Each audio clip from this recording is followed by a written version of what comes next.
네, 이번 시간에는 디아코니아 실천에 관해서 말씀을 드릴까 합니다. 저는 디아코니아 실천을 떠올리면 한 그림이 생각납니다. 지금 보시는 것처럼 유고슬라비아의 작가이자 미술가였던 분인데요. 보리슬라프 사이티낙이라고 하는 분이 독일의 매거진, 차이트 매거진에 1991년에 처음으로 보여준 그림입니다. 이 그림에 보면 어떤 사람이 이제 바닷가에서 빠져서 살려달라고 아우성합니다. 그런데 이 바다 이쪽 해변가에서는 화가가 그림을 그리고 있습니다. 그 튜브를 그리고 있는 거죠. 자, 이 한 컷에 이 그림이 보여주는 것은 무엇을 상징할까요? 실천이라고 하는 것은 중요함에도 불구하고 우리는 실천까지는 가지 않고 머릿속으로 그림을 많이 그린다는 것이죠. 지금 고통받는 사람, 난민이라든지 병든 사람이라든지 노숙자라든지 머릿속에 난민의 고통은 뭘까? 또 난민은 왜 생겼을까? 그런 원인 분석과 머릿속으로 상정한 그들의 아픔, 그거를 머릿속으로 그림을 많이 그립니다. 교회에서도 사랑을 실천해야 된다 하지만은 사랑이 뭘까? 또 아픈 사람의 지금 현황은 뭘까? 그런 연구는 많이 하면서 실제적으로 하지 않는 그런 상황이 많죠. 저는 이 그림 하나로 디아코니아가 다 설명된다고 생각을 합니다. 독일의 디아코니아 운동가 중에서 구스타프 베르너라고 하는 목사님이 있습니다. 이분은 1850년대에 디아코니아 운동을 하신 분인데요. 아주 고아 아이들 몇 명 시작으로 해서 독일 남부의 로이틀링엔에 디아코니아를 시작을 해서 뷰텐베르크 주 안에 현재 20개 섹터에 디아코니아 타운을 만든 분입니다. 거기에서 자동차 산업에 유명한 벤츠를 만든 비레름 마이바흐, 그분이 그 고아원 출신으로서 그 교육을 통해서 청소년들을 양육하기도 하고 또 장애인들을 일자리를 양산하고 그런 디아코니아의 획기적인 사회적 경제, 획기적인 획을 그은 분입니다. 근데 이분의 중요한 언구가 있습니다. 실천하지 않는 것은 아무런 가치가 없다. 그겁니다. 우리가 디아코니아적인 이론을 많이 공부해요. 그러고 나서 실천하지 않으면 그것은 아무 가치가 없는 것이다.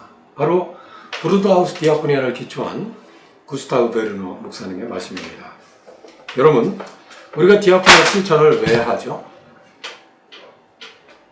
두 가지가 있습니다. 하나는 성경 말씀, 읽다 보면 성경 66권은 디아코니아 문서라고 그랬죠. 하나님은 우리에게 디아코니아를 명령하고 있기 때문에 하지 않을 수 없습니다. 또 하나는 뭔지 아세요? 바로 상황입니다. 우리가 사는 세계의 상황은 여러 가지 문제로 점철되어 있죠. 그저께 제가 뉴스를 보니까 지금 지중해에서 리비아나 이런 데서 정말 고문과 투옥에 못 견뎌서 쪽배를 타고서 유영하고 있는 사람들이 2,000명 정도가 된다고 해요. 근데 이 사람들을 구출하기 위해서 독일의 50개의 NGO 단체에서, 물론 교회도 있죠, 거기에서 배를 한 척 마련해서 지금 출항을 시킨다고 합니다. 전 세계의 난민이 한 7천만 명이 된다고 해요. 어마어마하죠. 근데 그 난민들의 문제를 갖다가 난민이 몇 명이지? 그 난민은 왜 생기지? 또 난민을 어떻게 도와주지? 머릿속으로 그리는 거, 그것은 아무런 가치가, 의미가 없는 것입니다. 바로 디아코니아 실천은 성경 말씀에서 명령하기 때문에 하고, 또 오늘의 컨텍스트, 이 상황은 우리가 그냥 눈으로 보고 넘어갈 성질의 것이 아니기 때문에 디아코니아 실천이 나오는 것입니다. 저희 한국 디아코니아는 2018년부터 난민 디아코니아에 뛰어들었습니다. 뛰어든 이유는 성경 말씀에 마태복음 25장의 최후심판비유에 보면 내가 나그네 되었을 때 너희가 나를 영접해 주었다. 이 말씀 한 말씀입니다. 여기서 나그네라고 하는 것은 난민입니다. 내가 난민으로 왔을 때 너희가 나를 맞이해 주었다. 여러분, 난민으로 이 세계를 유영하고 있는 사람들은 전쟁이나 기근, 또 정치적 이유, 피부색, 여러 가지 핸디캡을 통해서 선택의 여지가 없이 자기가 사는 자국을 떠나서 떠돌이로 살아갈 수밖에 없는 사람들입니다. 자, 이 사람들을 어떻게 우리는 다가가야 될까요? 2018년 5월까지 저는 그 난민의 실존에 대해서 그렇게 잘 몰랐습니다. 2018년 5월 제주에 상륙한 500명의 예멘 난민들은 우리 한국 사회에 큰 충격을 던져줬습니다. 정부는 당황했죠. 그래서 이 500명의 예멘 난민들을 출도 금지 명령을 내렸고요. 그러니까 출도 금지 명령은 제주도 바깥으로 못 나가게 하는 명령권입니다. 그 다음에 예멘에서 오는 그 난민들을 무비자로 오는 것을 전에는 허락했는데 그것을 못 들어오게 했습니다. 그게 저희들한테는 상당히 문제의식을 갖게 됐었어요. 그런데 들려오는 소문에 의하니까 제주도에 있는 예멘 난민들이 굶는다는 거예요. 하루에 한 끼만 먹고. 그래서 한국 디아코니아에서는 난민 직접 행동에 들어가게 되었습니다. 그래서 굶는 친구들을 위해서 한 끼 5,000원, 1,000끼 운동을 벌여서 500만 원을 닷새 만에 모금을 해서 제주도에 갔습니다. 가서 이 예멘 친구들을 만났는데 정말 눈물이 날 정도로 손 안에는 총탄이 박혀 있었던 친구도 있고요. 또 얼굴이 피골이 상접해 있고 누더기 옷에 참 우리의 아들 같은 친구들이 그런 모습으로 온 거에 대해서 충격을 받았습니다. 그리고 같이 밤늦게 이야기하면서 어떻게 할래? 했더니 노숙을 해야 된다는 거예요. 돈이 없어서. 그리고 다시 또 올라와서 모금을 해서 그 2층 침대 20개 700만 원 그걸 모금해서 또 갔습니다. 하여튼 그렇게 해서 한 5번 정도를 그해 여름에 제주도를 왕복하면서 제주에 온 예멘 난민들을 돕기 시작했습니다. 자, 6개월이 지난 후 난민 심사가 마치고 500명 중에 412명이 인도적 치료허가 자격을 받아서 이제 육지로 나오게 됐습니다. 고작 2명만 난민 인정을 받았고요. 나머지 56명은 난민 불인정을 받았죠. 근데 인도적 치료허가자들이 올라온다는 소리를 듣고서 오산에 저희가 쉼터를 10월 31일 날부터 시작을 했습니다. 그리고 천안 쉼터는 11월 30일, 또 그것을 수원의 쉼터로 그 이듬해 5월 1일 날 옮겼고요.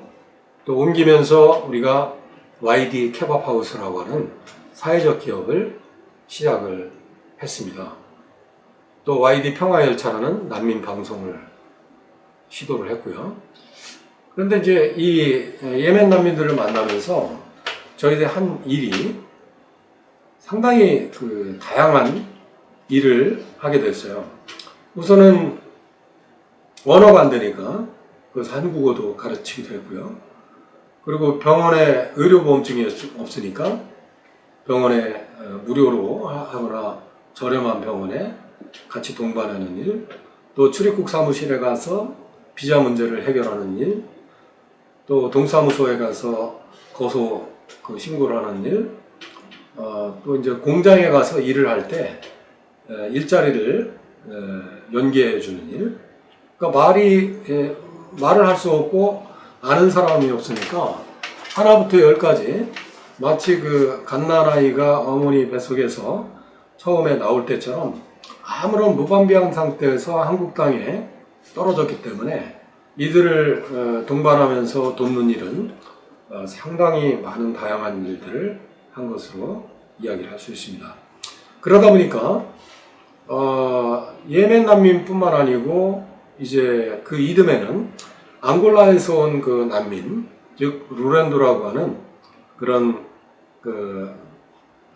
난민을 공항에서 288일 동안 노숙 생활을 하면서 있는 그 한 가족 6명을 또 지원을 하는데 법률 지원과 또 물품 지원과 또 생계비 지원과 이런 것들을 통해서 작년 한 해 동안 또 개입을 하게 됐죠.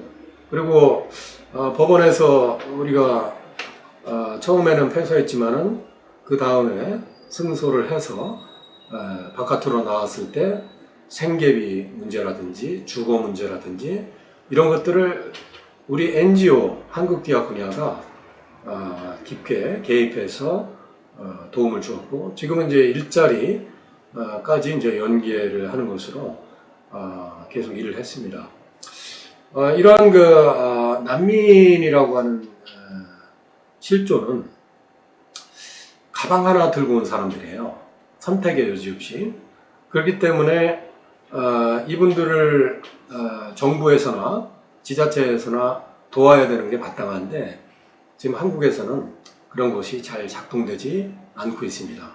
앞으로 한국 사회에서 이 난민들을 위한 정책이라든지 또 난민법이라든지 또 이 시민사회에서 난민들에 대한 관심이라든지 이런 것들이 좀 많아졌으면 좋겠다 이런 생각을 합니다.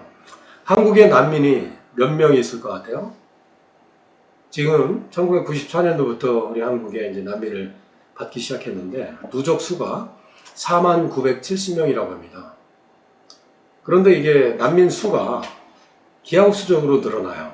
이거는 우리나라뿐만 아니고 전 세계적인 현상입니다. 세계적으로 지금 한 7,080만 명이 지금 난민이 있거든요. 우리 한국에 2018년에 16,173명이 이제 난민으로 들어왔다는 거예요. 이것은 왜 우리나라에 이렇게 많이 오느냐 생각할 수도 있지만은 전 세계적인 현상입니다. 이게 왜 이런 현상이 벌어질까요?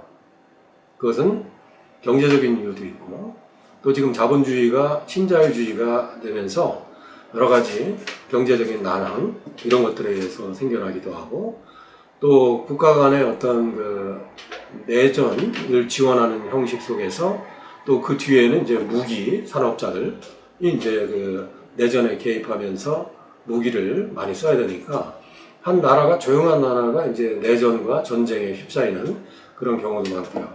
또 이집트 같은 경우는 정치적으로 상당히 격변이기 때문에 2013년도에는 그 대통령이라는 사람이 한 4,000명을 사살을 했다고 그러잖아요. 그리고 지금 한 10만 명이 지금 젊은 사람들이 갇혀 있다고 그러고 정치범으로. 그러니까 정치적 어떤 이해, 관계, 또 내전, 이러한 것들을 통해서 또 요새는 이제 환경 문제, 환경 난민도 있죠. 그러니까 환경이 나빠서 거기에 먹을 것이 없어요. 그럼 또 난민으로 오죠. 그래서 이제 난민이라고 하는 수는 기하급수적으로 늘어갈 수밖에 없다. 한국에는 지금 4만 명이 누적수고 지금 체류에 있는 난민은 한 3만 2,651명이라고 통계적으로 나오고 있습니다. 그런데 한국은 전 세계적으로 볼 때 난민을 인정 안 하기로 유명한 나라입니다. 전 세계에서 139등이라고 하는데요. 지금까지 한 936명 난민 인정을 했다고 그래요. 세계적으로 볼 때 상당히 부끄러운 일이죠. 전 세계적으로 한 30%가 난민 인정률을 하는데 한국은 지금 4%밖에 안 된답니다. 그 중에서 또 이제 난민으로 안 됐지만은 인도적으로 체류하는 사람들이 1952명.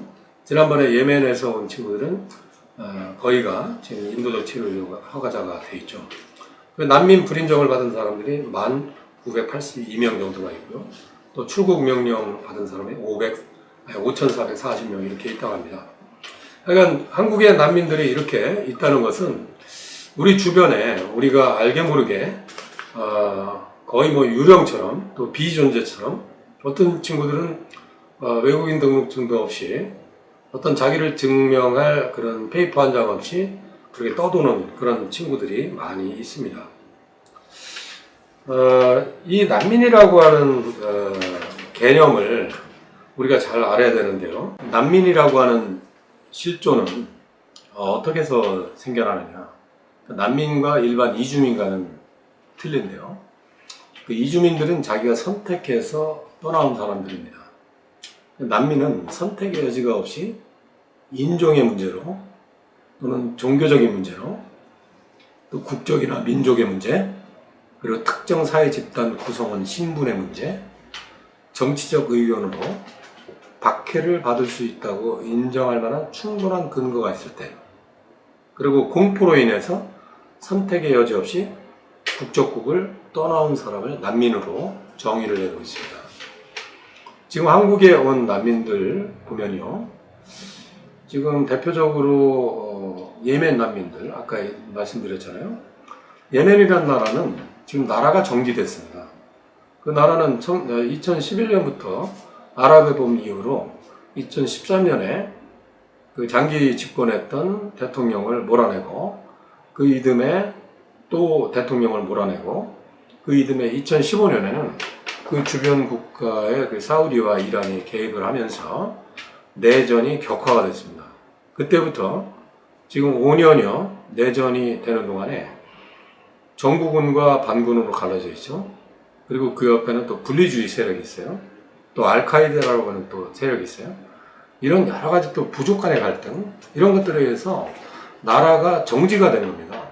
그래서 그 나라에서는 젊은 사람들은 살 수가 없어요. 왜냐하면 반군에 끌려가서 강제 징집될 수 있죠. 그리고 거기는 나라가 정지됐기 때문에 먹을 게 없어요. 일자리가 없으니까. 그러니까 가족이 2,900만 인구 중에서 한 1,500만 명 정도가 절대 기아 속에 있다는 것이죠. 그러니까 선택의 여지가 없이 떠나온 사람들이에요. 그래서 여기에 이제 예멘 난민들 경우 보면은 일을 해서 돈을 벌잖아요. 그러면은 한 7할 내지 8할 정도는 그 나라로 자국으로 보냅니다. 그러면 그 돈으로 한 15명, 20명 정도의 식솔들이 그걸로 먹고 살아요. 그러니까 이게 난민의 실존이라는 것은 일반 이주노동자나 결혼 이주 여성들과는 상당히 다르다 이렇게 볼 수가 있습니다. 또 이제 이집트 난민 이분들도 이제 정치적인 이유로 인해서 거기 있으면은 감옥에 들어가야 돼요. 지금 감옥에 투옥되어 있는 정치범들이 10만 명이 넘는다고 그러잖아요. 여기에 온 사람들 중에 어떤 사람들은 제가 만나본 친구 중에서는 150년 형을 받은 사람이 있더라고요. 그게 어떻게 가능할까? 계속 그 업그레이드가 돼서 거기서 살 수가 없기 때문에 왔어요. 근데도 외국인 등록증이 없어요. 페이퍼가 없어요. 난민 인정 뭐 그것까지는 바라지도 않고 뭐 인도적 체류자도 아니고 상당히 그 비참한 상태에서 한국에서 살고 있다는 것이죠. 저는 예멘 난민들 나라가 정지해서 온 예멘 난민들을 시작해서 앙골라 난민 또 이제 이집트 난민, 시리아 난민, 또 모로코 난민 뭐 이런 친구들을 이렇게 경험을 하면서 세상에는 다양한 실존들이 존재하는데 가장 그 어렵고 난해한 처지에 속한 친구들이 바로 난민들이구나. 또 우리가 살고 있는 이 동시대 이 땅에 그런 난민들이 한 3만여 명이 우리 주변에 있다고 하는 사실을 자각하고서 정말 충격을 받았습니다. 어떤 측면에서는 2년 전에 한국 땅에 온 예멘 난민들한테 고맙기도 해요. 그 난민 실존을 일깨워줬고, 또 우리 한국 사람들이 이주민과 그 난민들에 대한 인종차별적인, 인종주의적인 그런 의식이 엄청나다는 것도 발견하게 된 것도 상당히 고맙다고 생각해요. 난민들이 2년 전에 왔을 때 청와대에 그 예멘 난민들을 내보내라. 석 달 만에 한 75만 명이 그 서명을 했다는 거. 그래서 우리 안에 이 인종주의 또 신인종주의 이런 것들이 얼마나 뿌리 깊게 우리 안에 있다는 것을 드러낸 사건이라고 볼 수 있습니다. 우리는 이러한 그 난민들에 대해서 배제나 혐오가 아니고 정말 안타까운 마음으로 이 친구들을 받아들일 그런 책임이 있습니다. 독일은 지금 2015년에 89만 명을 수용했잖아요. 그리고 지금 140만 명이 독일의 난민으로 수용돼서 또 디아코니아라는 그 개신교 단체가 돌보고 있고 카톨릭의 카리타스가 같이 돌보고 있습니다. 우리 한국에 있는 그 난민들 우리가 배제하고 무시하고 혐오할 게 아니라 정말 따뜻한 손길로, 사랑의 손길로 우리가 다가갈 필요가 있습니다. 지금 수원에서는 사건이 일어나고 있습니다. YD 케밥에서 케밥을 만들어서 난민들이 노숙인들에게 케밥을 전해주는 그러한 일을 지금 6주째 이어오고 있습니다. 매주 수요일 날. 저는 이러한 훈훈한 그 문화가 따뜻한 문화가 우리 지역사회를 넘어 한국 사회가 정말 평화와 화해와 그런 사랑의 나라로 가는 하나의 초석이 되었으면 좋겠다. 디아코니아 실천은 그래서 정말 필요한 것이라 생각합니다. 여기서 마치겠습니다.